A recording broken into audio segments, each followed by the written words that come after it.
Hello friends, ಸಮ್ಮರಲ್ಲಿ ಹೂ ಬಿಡುವಂಥ ಗಿಡಗಳು ತುಂಬ ಇದ್ರೂ ಪರ್ಫೆಕ್ಟ್ ಸಮ್ಮರ್ ಪ್ಲ್ಯಾಂಟ್ ಅಂದರೆ ಝೀನಿಯಾ ಅಂತ ಹೇಳ್ಬೋದು.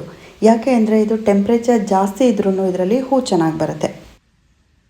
ಝೀನಿಯಾ ಗಿಡದ ಬಗ್ಗೆ ಈಗಾಗಲೇ ನನ್ನ ಚಾನಲ್ನಲ್ಲಿ ಒಂದು ವಿಡಿಯೋ ಮಾಡಿದ್ದೀನಿ.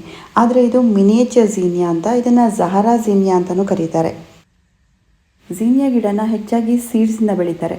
ಇದು ಸಮ್ಮರ್ ಪ್ಲ್ಯಾಂಟ್ ಆಗಿರೋದ್ರಿಂದ ಫೆಬ್ರವರಿಯಲ್ಲಿ ಸೀಡ್ಸ್ ಹಾಕಿ ಕೂಡ ಬೆಳಿಬಹುದು. ಫೆಬ್ರವರಿಯಲ್ಲಿ ಕೂಡ ಟೆಂಪ್ರೇಚರ್ ಜಾಸ್ತಿ ಇರುತ್ತೆ. ಟೆಂಪ್ರೇಚರ್ ಜಾಸ್ತಿ ಇದ್ದರೂ ಕೂಡ ಇದ್ರ ಸೀಡ್ಸ್ ಜರ್ಮಿನೇಟ್ ಆಗುತ್ತೆ. ಇದು ಫುಲ್ ಸನ್ಲೈಟಲ್ಲಿ ಬೆಳೆಯುವಂಥ ಗಿಡ. ಸಮ್ಮರಲ್ಲಿ ಹೂ ಬಿಡೋದ್ರಿಂದ ಬಿಸಿಲು ಕೂಡ ಜಾಸ್ತಿ ಇರೋದ್ರಿಂದ ಮಣ್ಣು ತುಂಬ ಬೇಗ ಒಣಗ್ತಾ ಇರುತ್ತೆ. ಹಾಗಾಗಿ ದಿನಕ್ಕೆ 2 ಸಲ ನೀರು ಹಾಕಬೇಕಾಗತ್ತೆ.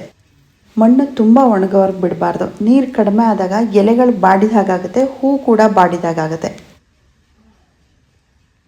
ಬೆಳಗ್ಗೆ ಮತ್ತು ಸಂಜೆ ಡೈಲಿ 2 ಟೈಮ್ ನೀರು ಹಾಕಬೇಕು. ನೀರು ಜಾಸ್ತಿನೂ ಆಗಬಾರ್ದು, 2 ಟೈಮ್ ಸ್ವಲ್ಪ ಸ್ವಲ್ಪನೇ ನೀರು ಹಾಕಬೇಕು. ಝೀನಿಯಾದಲ್ಲಿ ಒಣಗ್ತಾ ಇರೋ ಹೂವನ್ನು ತಕ್ಷಣ ಕಟ್ ಮಾಡಿ ತೆಗಿತಾ ಇರಬೇಕು. ಇದರಿಂದ ಹೊಸದಾಗಿ ಹೂ ಬರೋದಕ್ಕೆ ಗಿಡಕ್ಕೆ ಎನರ್ಜಿ ಸಿಗುತ್ತೆ.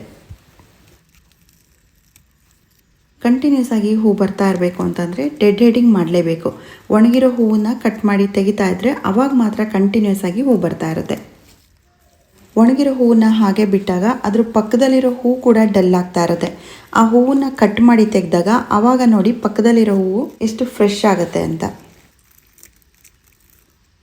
ಝೀನಿಯಾದಲ್ಲಿ ಕಂಟಿನ್ಯೂಸ್ ಆಗಿ ಹೂ ಬರ್ತಾ ಇರೋದ್ರಿಂದ ಫರ್ಟಿಲೈಸರ್ ಕೂಡ ಜಾಸ್ತಿ ಬೇಕಾಗುತ್ತೆ.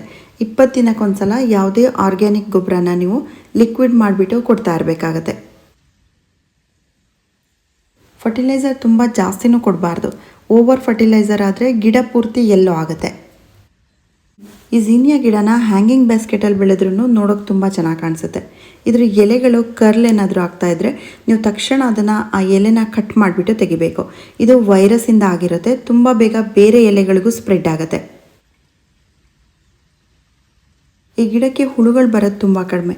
ಹಾಗೇನಾದರೂ ಹುಳುಗಳೇನಾದರೂ ಬಂದರೆ ಆವಾಗಲೂ ಕೂಡ ನೀವು ತಕ್ಷಣ ಕಟ್ ಮಾಡಿಬಿಟ್ಟು ತೆಗಿಬೇಕು. ಈ ಝೀನಿಯಾ ಗಿಡಗಳು ಸಾಯೋದಕ್ಕೆ ತುಂಬ ಮುಖ್ಯವಾದ ಕಾರಣ ಯಾವುದು ಅಂದರೆ ಫಂಗಸ್ಸಿಂದಾಗಿ. ಫಂಗಸ್ ಯಾಕೆ ಬರುತ್ತೆ ಅಂತಂದರೆ ಸನ್ಲೈಟ್ ಕಡಿಮೆ ಆದಾಗ ಫಂಗಸ್ ಬರುತ್ತೆ. ಇದಕ್ಕೆ ಇಡೀ ದಿನ ಸನ್ಲೈಟ್ ಬೇಕು.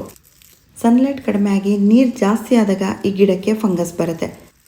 ಸನ್ಲೈಟ್ ಸಿಗದೇ ಇರೋ ಜಾಗ ಏನಾದರೂ ಇದ್ದರೆ ಮಿನಿಮಮ್ 4 ರಿಂದ 5 ಗಂಟೆ ಬಿಸಿಲು ಬೀಳ್ತಾ ಇದೆ, ಆ ಜಾಗದಲ್ಲೇ ಈ ಗಿಡಗಳನ್ನ ಇಡಬೇಕು. ಈ ಝೀನಿಯಾ ಗಿಡಗಳನ್ನ ನೀವು ಇವಾಗಲೂ ಕೂಡ ನರ್ಸರಿಯಿಂದ ತೊಗೊಂಡು ಬರ್ಬೋದು. ಇನ್ನೂ 3-4 ಮಂತ್ಸ್ವರೆಗೆ ಇದರಲ್ಲಿ ಹೂವಿರುತ್ತೆ. ನರ್ಸರಿಯಿಂದ ತಂದಮೇಲೆ ನೀವು ರೀಪಾಟ್ ಮಾಡೋದಾದರೆ 6 ಇಂಚಿನ ಪಾಟ್ ಸಾಕಾಗುತ್ತೆ. ಅದಕ್ಕಿಂತ ದೊಡ್ಡ ಪಾಟ್ ತೊಗೊಳ್ಳೋದು ಬೇಡ. ಮಿನಿಯೇಚರ್ ವೆರೈಟಿ ಮತ್ತು ಹೈಬ್ರಿಡ್ ವೆರೈಟಿಗಳೆಲ್ಲ ಹೆಚ್ಚಾಗಿ ಚಿಕ್ಕ ಪಾಟ್ಗಳಲ್ಲೇ ತುಂಬ ಚೆನ್ನಾಗಿ ಬೆಳೆಯುತ್ತೆ. ನರ್ಸರಿಯಿಂದ ತಂದಮೇಲೆ ರೀಪಾಟಿಂಗ್ ಮಾಡಬೇಕಾದ್ರೆ ಆದಷ್ಟು ಸ್ಯಾಂಡಿ ಸಾಯಿಲ್ ತೊಗೋಬೇಕು. ಆವಾಗ ಫಂಗಸ್ ಬರೋದು ಕಡಿಮೆ ಆಗುತ್ತೆ. ಪಾಟ್ ಮಿಕ್ಸಿಗೆ ಫಂಗಿಸೈಡ್ ಪೌಡರ್ನ ಕೂಡ ಮಿಕ್ಸ್ ಮಾಡ್ಕೋಬೇಕು. ಅದ್ರ ಜೊತೆಗೆ ನೀವು ಪರ್ಲೈಟ್ ಮತ್ತು ವರ್ಮಿ ಕಾಂಪೋಸ್ಟ್ ಇದೆರಡನ್ನು ಮಿಕ್ಸ್ ಮಾಡಿಕೊಂಡ್ರೆ ಝೀನಿಯಾ ಗಿಡಗಳು ತುಂಬ ಚೆನ್ನಾಗಿ ಬೆಳೆಯುತ್ತೆ. ಝೀನಿಯಾ ಗಿಡದ ಸೀಡ್ಸ್ನ ನೀವು ಕಲೆಕ್ಟ್ ಮಾಡ್ಕೋಬೇಕು ಅಂತಂದರೆ ನಾರ್ಮಲ್ ಝೀನಿಯಾ ಇರುತ್ತಲ್ಲ ಅದರಲ್ಲಿ ನೀವು ಹೂ ಒಣಗಿದ ಮೇಲೆ ಕಲೆಕ್ಟ್ ಮಾಡ್ಕೋಬೋದು. ಹೈಬ್ರಿಡ್ ಮತ್ತು ಮಿನಿಯೇಚರ್ ವೆರೈಟಿಯಲ್ಲಿ ನೀವು ಸೀಡ್ಸ್ ಕಲೆಕ್ಟ್ ಮಾಡಿಕೊಂಡ್ರೂ ಕೂಡ ಅದು ಸರಿಯಾಗಿ ಜರ್ಮಿನೇಟ್ ಆಗಲ್ಲ. ಹಾಗಾಗಿ ನೀವು ಝೀನಿಯಾ ಗಿಡ ಬೆಳಿಬೇಕು ಅಂತ ಅಂದರೆ ನರ್ಸರಿಯಿಂದ ಅಥವಾ ಹೊರಗಡೆ ಶಾಪಿಂದನೇ ನೀವು ಪ್ಯಾಕೆಟಲ್ಲಿ ಸಿಗೋ ಝೀನಿಯಾ ಸೀಡ್ಸ್ನ ತೊಗೊಂಡು ಬಂದು ಹಾಕೋದು ಒಳ್ಳೆಯದು.